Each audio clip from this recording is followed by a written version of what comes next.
এ কেমন রাজ্য বলো, কে খারাপ কে বা ভালো, ভালো মানুষ অন্ধকারে, অমানুষী আলোর দ্বারে।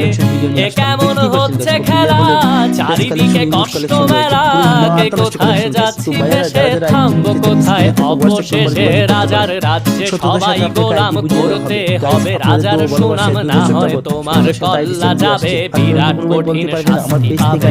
সমস্যায় পড়েছে, আমার পেজ থেকে আইডি ডিল করতে হলে 5 দিন পর্যন্ত যে কোনো সমস্যার সমাধান দিয়ে থাকে। সর্বশেষ একটা কথা বলতে চাই, ওই স্ক্যামারদের কাছ থেকে তুমি ভাবছো কোথায় কেসে রাজা, আমরাই রাজা দিচ্ছি সাজা। অফিস ব্যবসা সমাজ চালাই, মানুষ হয়েও মানুষ চালাই। আমরাই সেই মুখোশ মানুষ ভালো, সে যে পুরাই মানুষ বইয়ের তেলে কইটা ভেজে, পরের ঘাড়ে চাপাচ্ছি দোষ। এ কেমন রাজ্য বলো, কে খারাপ কে বা ভালো, ভালো মানুষ